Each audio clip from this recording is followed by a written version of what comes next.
All right, Heidi, welcome to the Easy Conversations podcast. Thank you so much for joining me tonight. I'm super grateful and I'm really excited to have this conversation with you. We've been able to connect previously offline. Really enjoyed our discussion and I'm going to share that with the listeners today. But before we get into our conversation, I do want to give you an opportunity to introduce yourself and let the listeners know a little bit about who you are. Wonderful. Well, thank you so much for inviting me on your podcast, Furkhan. Us Alberta people need to stick together, right? Just a little side joke there when I connected with you online. Yeah. I'm from Edmonton, Alberta originally, and so there's a rivalry between Edmonton and Calgary. All you hockey fans out there will remember. Yep. And so, yes, my name is Heidi Smith, and I am a best-selling author of the book Making Friends with the Boogeyman, Transforming Tragedy into Triumph.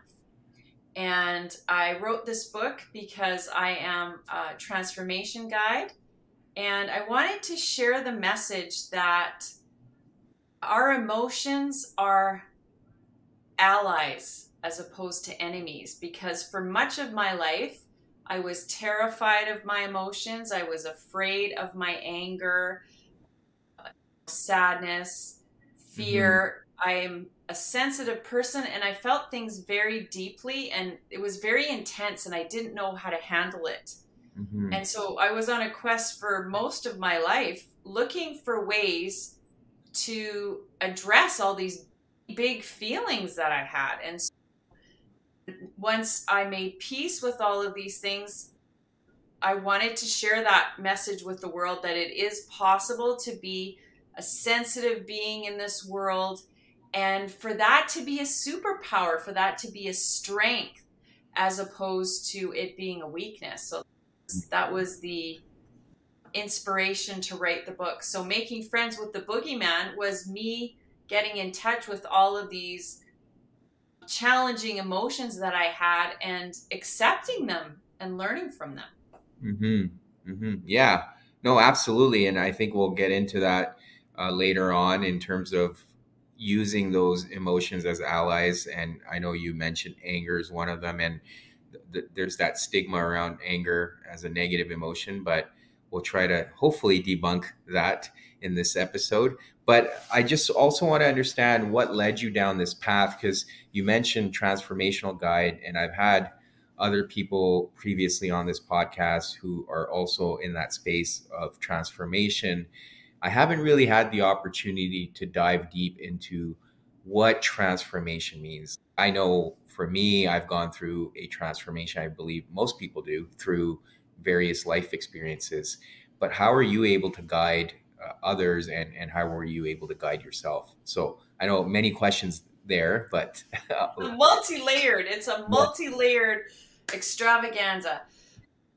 Transformation, yeah, it's a big word, and at its essence, I think transformation for me is major change. And so I've been through a number of huge changes in my life. I was addicted to drugs and alcohol. So going from living a life where alcohol was the only tool I had to address my big emotions to a place where I live an alcohol-free life now. And I've learned many other ways to navigate my emotions and to be able to be myself and be comfortable being myself in the world. Yeah. So that was a big change. But that's actually not where it started. Where my journey in searching for ways to understand myself started in my childhood, because I didn't fit with everyone else in my family. I was different, and I felt like like there was something wrong with me, and that was my that was my interpretation of the environment, because of course my parents loved me and they did the best that they could, and they just wanted to make life easy for me. And so for them, that meant, or the message I heard was like, just keep your big emotions to yourself and Mm. don't get too overexcited, don't get too emotional, because that's just too much for people, and you just need to be quiet and keep things calm and follow the rules, etc. And yeah, that didn't really help me out a lot. So Yeah. I was on a spiritual path from a young age, looking for answers, like looking for a place to belong and a way to find peace from this, like the major anxiety that I felt from a very early age. Yeah. Yeah.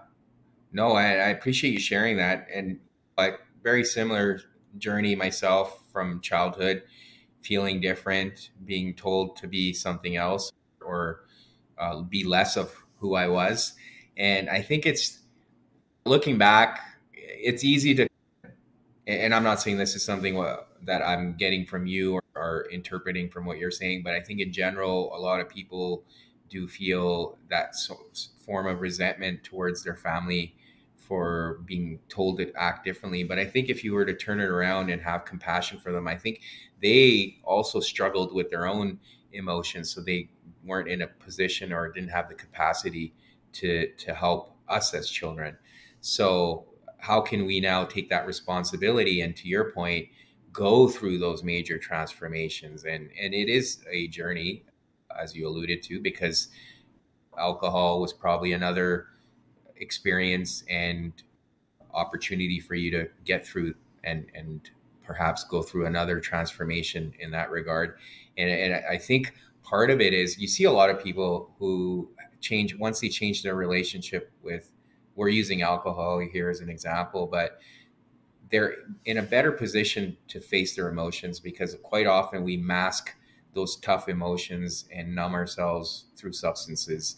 And once you've been able to work through those addictions or the over reliance on those substances, you're in a better position to face your emotions and have more compassion and kindness for yourself. So I don't know if that was your experience, and if that's where you are now on your journey.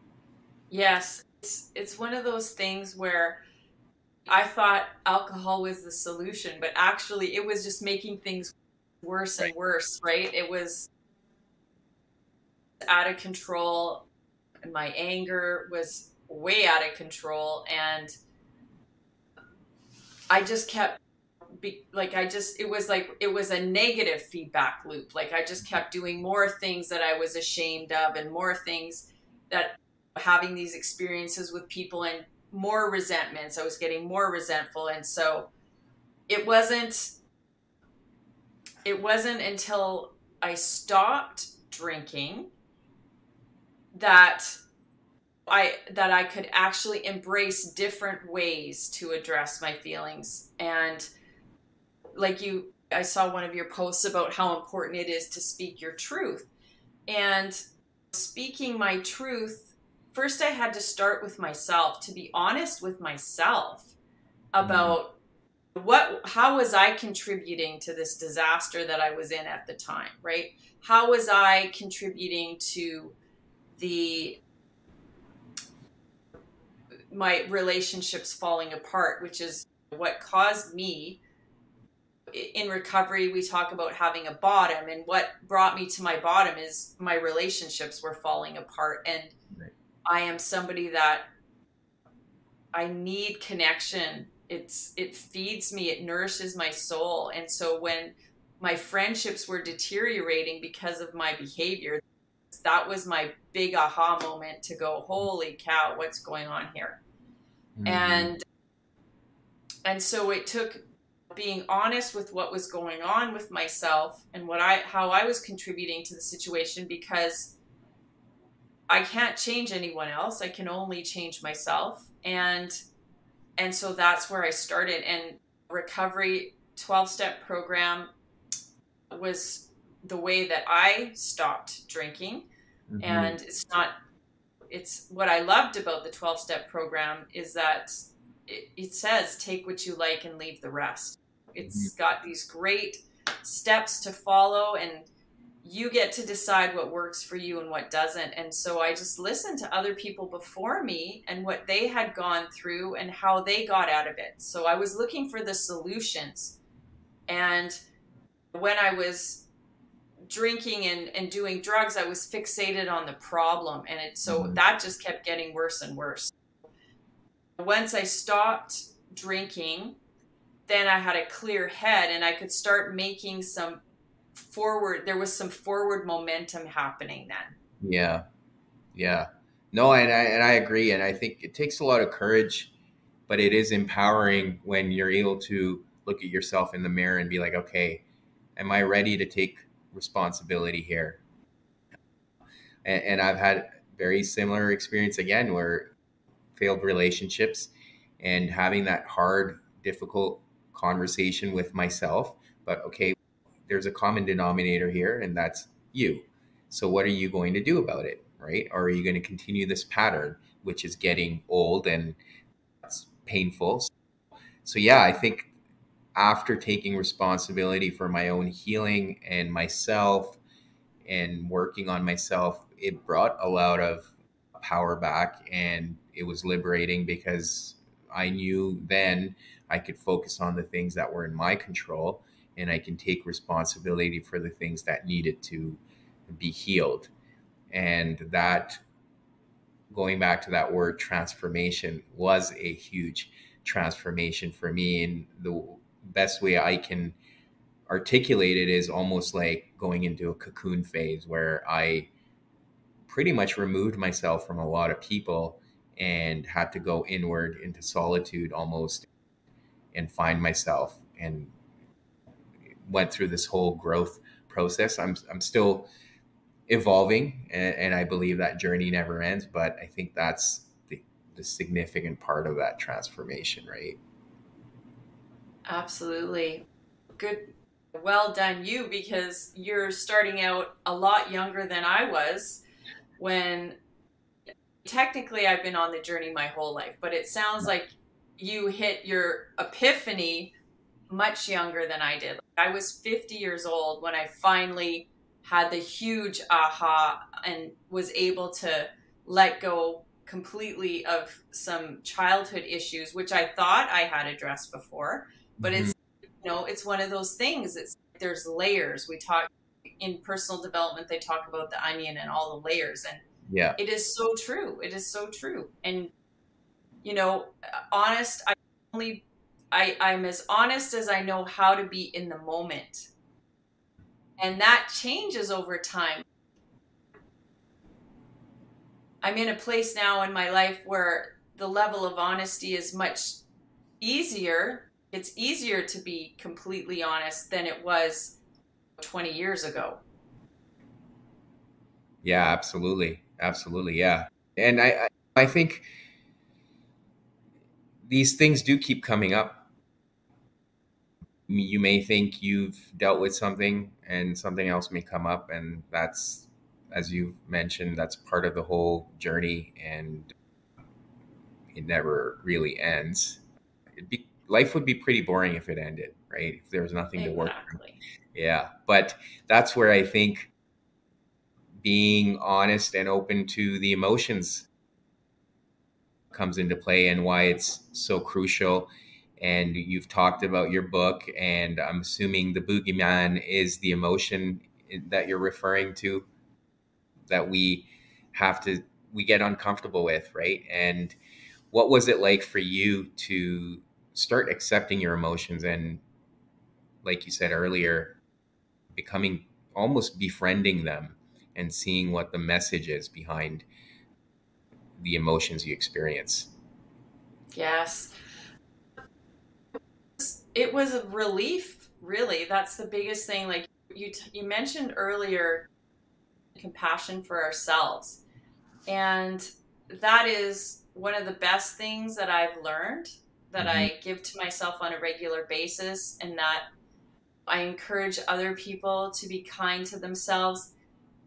It's what I see, what I saw in myself and what I see in others is that it's easier to be kind to people, other people. Like, Right. I find it fascinating, but it's true. Like, I know that for myself.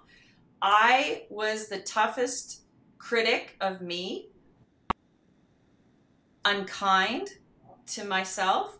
And so that was a huge turning point when I started giving myself a break about what was going on, looking at the mistakes that I had made. And when I understood what was happening for me while I was making the mistakes, it was like, oh, this is what you were going through. And that's not to say that I approve of the behavior, that there was negative behavior that happened and people got hurt. I'm not saying that I approve of that. However, when I looked back at what was happening for me while I was doing that, there was a huge softening in my heart for myself and for other people when they're making mistakes. Don Miguel Ruiz has that beautiful book, The Four Agreements. Yeah. And one of the agreements is there's don't take it personally, and you're doing the best that you can. And when I started reminding myself that I was doing the best that I could in the moment, and that was good enough, right? That was good enough. That was a big relief. And once alcohol was out of the equation, there was a lot less out of control emotion, right? That made it much easier to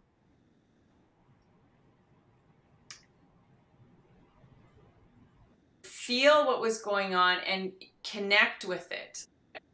I've taken many courses as a coach. The modality I use is something called accelerated evolution.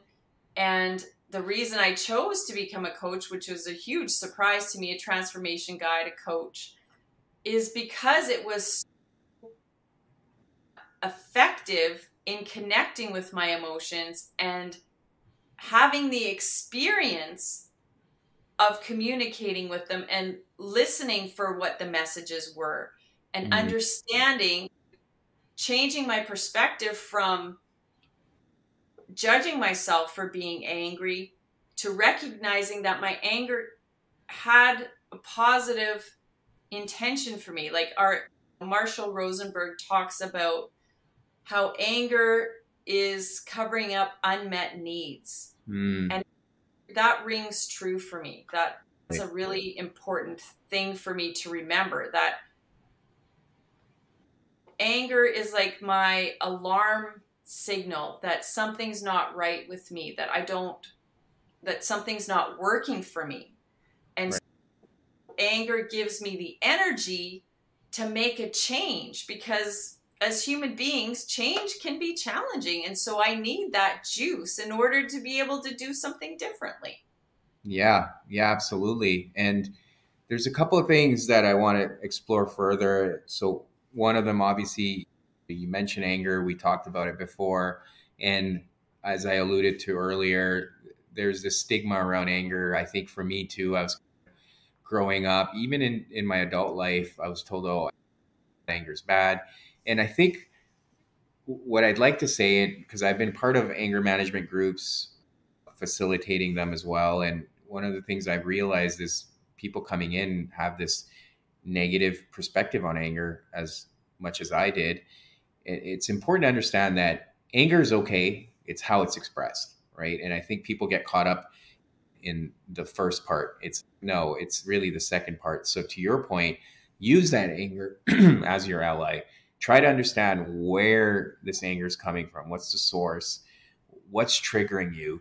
And how can you use that information now to express yourself rather than reacting to that initial experience of anger? Take that pause, slow things down, all of that. And I think that's been the reason why I want to emphasize this is because it's been so useful for me as I've worked through some of these emotions, and anger being one of them for sure. I think I had challenges with expressing my anger, and it's just understanding now, okay, why am I feeling angry? What, to your point, what need of mine has been violated? What has triggered me? And how can I now express it where I can be heard, I can be seen, I can communicate effectively, and not show up as this aggressive person, but really stating my needs and communicating really. But yeah, I just wanted to highlight that, and I don't know if that any of that resonates for you. Absolutely. An excellent, excellent point about it. How is the anger expressed? And what came up for me is that I became very good at calming my voice and using the right words. However, my husband would remind me that I still had all this anger and he could feel it. And that was a quite a bumpy learning experience, but I'm very grateful for it, because being the kind of person I am, that I feel things deeply and I have these beautiful emotions being energy and motion. Mm-hmm. When I was drinking and anger was a big problem, people were afraid of me because of the way I spoke and the loud voice and all that kind of thing. But also it was confided to me by people that were close to me. It was that dark feeling. I don't know if you've had that when you can feel it when somebody's really upset. Like the cartoons are showing the face getting red and the steam coming out the ears and everything. And so that was very much my experience, is that because I wasn't drinking, I had control of what I was saying, but I still hadn't addressed all of the emotion. And so I actually really needed to take a step away to connect with what was happening with me before I could come to somebody, come to my partner, or come to any relationship and communicate where they could feel the peace now. They could feel the calm. They could feel that there wasn't any threat. And yeah, that was a huge learning for me. Yeah, that's very interesting. So it sounds like the anger wasn't in your words, but you were still carrying it in your body, right? Yes. And I think it's so important, because when sometimes when we have these experiences, especially anger, because that's probably one of the hardest emotions, we do tend to be out of our body, right? We're not in alignment. And so even if we feel like I'm doing all the right things, it's probably more visible to the people around us that, no, this person, there's something different about this person's energy, how they're carrying themselves. So that's very interesting, because I think, to your point, what came up for me is being able to then either go through a process of emotional regulation, or just, I think any form of regulation through breathing or whatever people do. I think for me, it's really breathing now, but yeah, being able to get back into your body and just feel that emotion. And then, like I said earlier, be in a position to then express it and be like, yeah, you know what? I am feeling anger right now. I'm sure it's showing, but yeah, I think it's really that healthy expression that we've talked about a few times here that can be so helpful, and then hopefully can allow us to be able to meet our needs, or even ask for our needs to be met if it's someone else bringing about that anger. But I think at the end of the day, it's not really what the other person or people are doing. It's how our relationship is with that emotion. We can't really fault anyone else for our own emotional reactions, or even our emotions for that matter. Of course. And it's usually, if it's a huge reaction, if I'm having big anger, it's usually not about whatever's happening in the moment, right? Right. A lot of, like you were talking about, regulation, and self-care is such an important part of being in the world and connecting with other people. Like, I need to look at myself first. I need to see, when I talk about my needs aren't being met, for myself, when I'm overreacting, I know there's something more going on. Whether it's physiologically, maybe I'm tired, maybe I'm hungry, perhaps I'm upset about something else, and this is the first opportunity this quote unquote trigger has happened, that it's like making me realize how angry I am. It's okay, come back and look at me, get the rest I need, eat something. Like I said before, take a step for me, take a step away, and look at what is the real issue here. What am I upset about? What need is not being met? Mm-hmm. Kids are really great about feeling the difference between your words and what's going on with you. And as I'm not a parent, but I was talking recently with a professional that works with children who've experienced trauma. And so this is one of the things, is that they really need to feel safe all the time. And this is where caring for ourselves and looking after whatever emotion I'm having before I interact with someone else.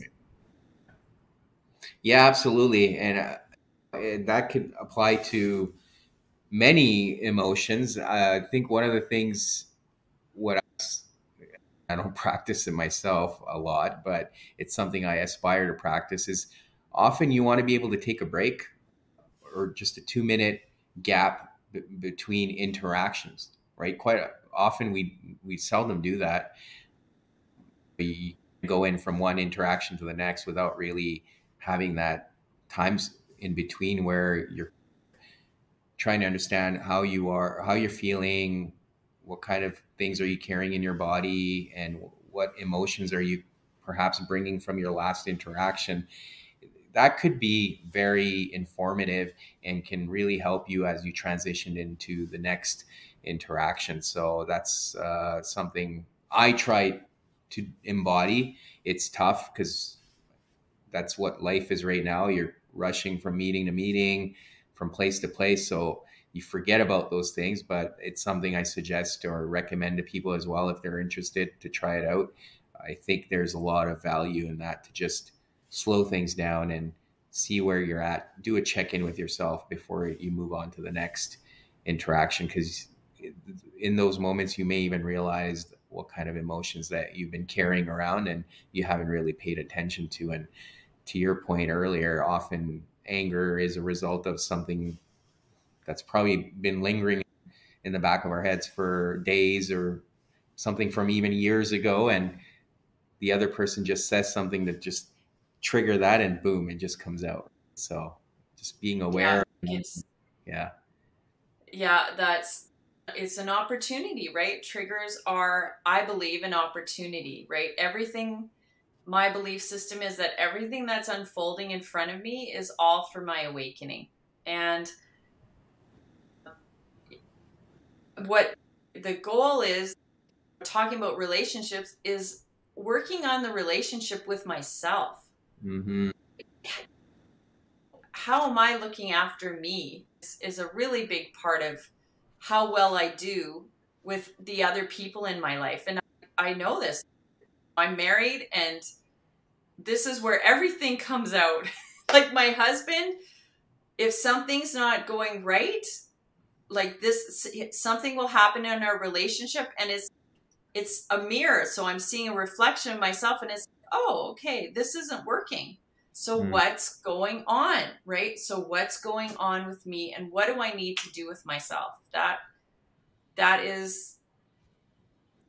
the biggest gift I can give to everybody in my life, is when I'm looking after myself, then I have so much more to give everybody else in my life. Absolutely. Yeah, I agree with you 100%. And I think that's why it's important to get in tune with the emotions you're experiencing, and to your point earlier, become friends with your emotions or make them your allies, because that allows you to really have a stronger relationship with yourself. And once you're able to give that to yourself, then you're in a better space to support others or be there for others. It's really the what I talk to even my clients about is your cup full, and you can't be pouring from an empty cup or even a half empty cup.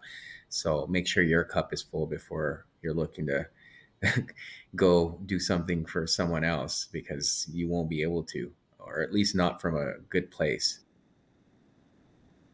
Yeah. Absolutely. And it's just when you start going down that road of giving myself permission to say no. Like when I check in with myself and I'm like, oh, maybe that might be too much for me. I'm feeling tired this week, or I've got X number of appointments today, and I don't know if I can add one more thing to my list, even though I might want to, right? Because it's really interesting, or someone needs my help, or whatever the case may be. Once I started giving myself permission to say no, like listening to my body, listening to my intuition. And when I say no, it's yes. It means I can say yes to other things. So in this case, saying yes to myself, saying yes to all the commitments I've already made today, so that I am in a position to be there as fully as I can for everybody that I am working with. Mhm. And just allowing for a flow to happen. I've worked through a lot of control issues. That's another one of my lessons of letting go of things. It doesn't have to all be perfect. It doesn't have to be exactly the way I think it should be, right? Mhm. And that was a huge relief as well. And when I had to cancel something because I wasn't feeling well or it was too much for me, but I was honest, like we were talking about before, speaking my truth was, I can't do this right now. I apologize. I know I made this commitment. However, so my bandwidth is full, or whatever the situation is. Being honest with the person about it.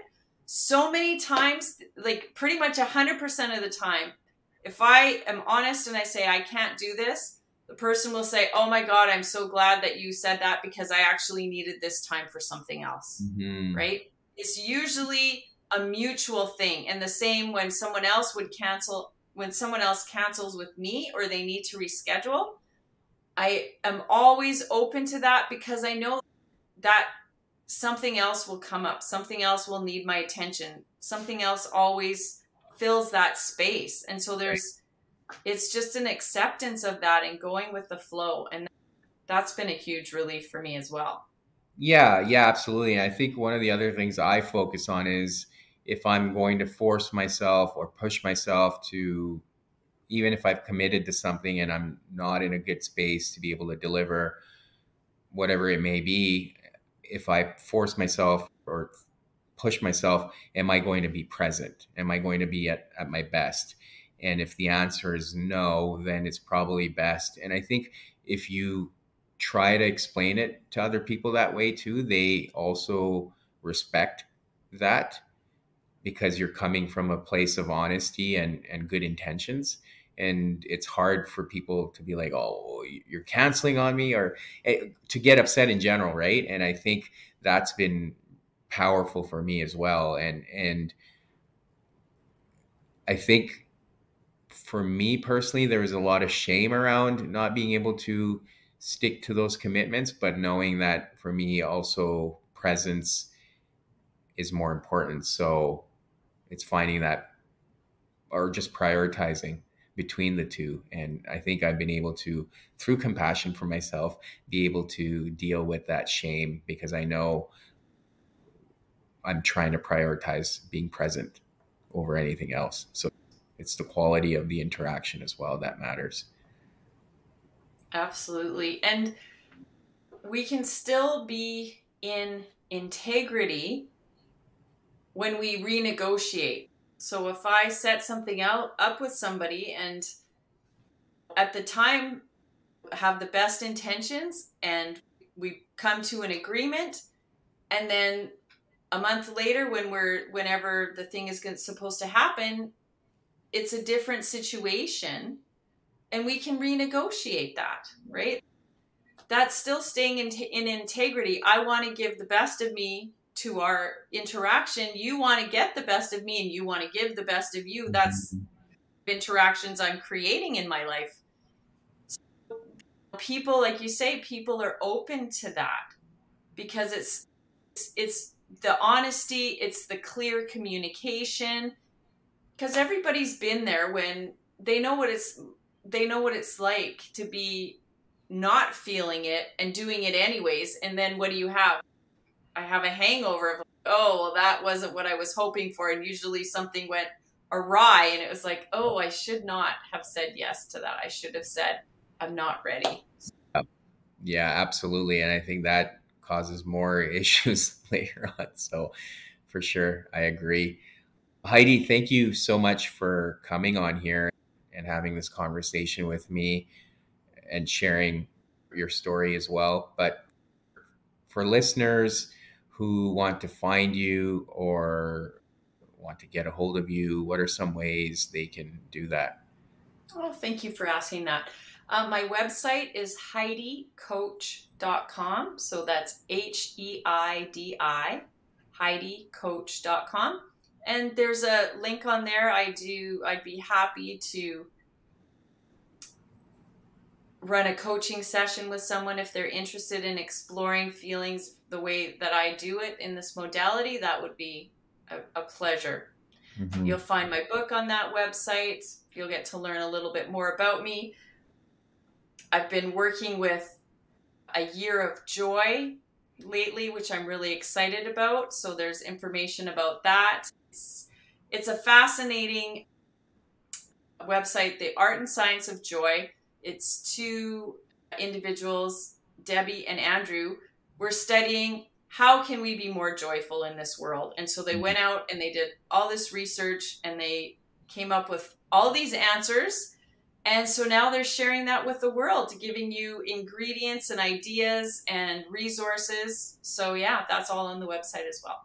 Very cool. Very cool. Is there anything else you feel that we may have missed that you feel would be valuable for the listeners that you'd like to add when it comes to our emotions or even dealing with our emotions when they come up?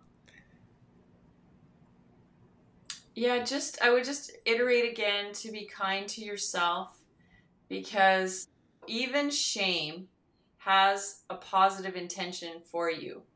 Right. And connecting with yourself and communicating with that part of you, whether it's through journaling or whether it's through working with a coach or a therapist, whatever support works for you. When you allow that part of you to have its voice, to express itself, like you were talking about the anger, there's nothing wrong with anger. It's the way we express it. Every emotion that we have, when we allow it a safe place to express, we learn so much. And my life is so much more, it's much richer now that I accept all these parts of myself. And now that I'm in a position to guide others to connect with these parts and these emotions and to accept them and learn to accept themselves more. It's just an easier way to be in the world, happier and more peaceful. Yeah, absolutely. I agree with that. And thank you. I think that's probably the best way to end the episode. So I appreciate that.